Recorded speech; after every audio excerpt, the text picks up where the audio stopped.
Hello friend, अभी हम लोग करंट को समझेंगे। व्हाट इज करंट, और करंट को आप वाटर फ्लोइंग के टर्म में बहुत आसानी से समझ सकते हैं। जैसा कि आपको एक डायग्राम दिखाई दे रहा होगा, ये मान लीजिए कि यहाँ तक वाटर का लेवल है ना, इस कंटेनर में, और यहाँ पे हम एक ब्रेकर लगा रहे हैं जो वाटर को ऊपर जाने से रोकेगा। ओके, और यहाँ तक वाटर फिल है। आप सिंपल सी बात है कि जब हम इस ब्रेकर को हटाएंगे तो वाटर धीरे धीरे ऊपर जाना शुरू होगा, है ना।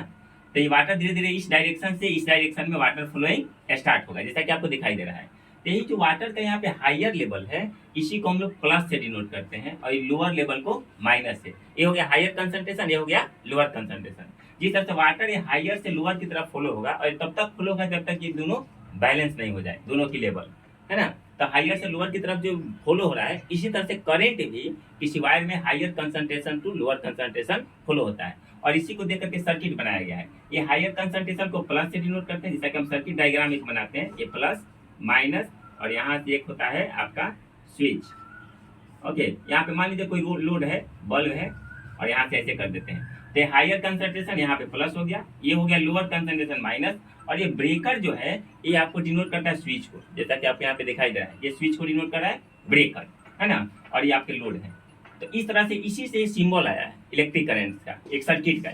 ओके, और इसी तरह से करंट आपको वायर में भी फ्लो होता है, higher concentration to lower concentration. उसमें हम लोग प्लस मानते हैं हायर कंसंट्रेशन को, और माइनस मानते हैं लोअर कंसंट्रेशन को। और इसी में हम लोग लिखते हैं आई, करंट आई इक्वल टू होता है Q/T। अंतर यही है कि यहाँ पे वाटर फ्लो हो रहा है, यहाँ पे करंट चार्ज फ्लो होगा। तो कितने टाइम में कितना चार्ज फ्लो होता है, उसी को हम लोग बोलते हैं करंट। डिफाइन करता है rate of flow of charge, कितने टाइम में कितना करंट फ्लो हुआ। ठीक है, तो आई इक्वल टू होता है Q/T। क्यू का चार्ज होता है, ये यूनिट होता है कूलम, टाइम का सेकेंड, कूलम पर सेकेंड, इसको बोलते हैं एम्पियर। ओके, और यहाँ पे देखिएगा कि हायर कंसंट्रेशन लोअर कंसंट्रेशन है, इसके बीच का जो डिफरेंस है उसको हम लोग बोलते हैं voltage, potential difference.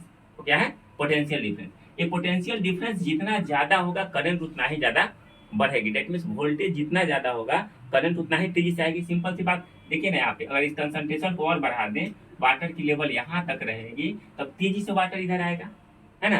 That means potential में डिफरेंस, हायर और लोअर के बीच का डिफरेंस बढ़ेगा तो करंट की स्पीड बढ़ेगी। यही चीज यहाँ भी होगा, यानी कि वोल्टेज बढ़ेगा तो करंट भी बढ़ेगा। तो ये पोटेंशियल डिफरेंस, हायर और लोअर पोटेंशियल के बीच का जो डिफरेंस होता है उसी को पोटेंशियल डिफरेंस बोलते हैं। और वोल्टेज कुछ नहीं, एक वर्क डन होता है, जिसको हम नेक्स्ट वीडियो में देखेंगे। Thank you so much.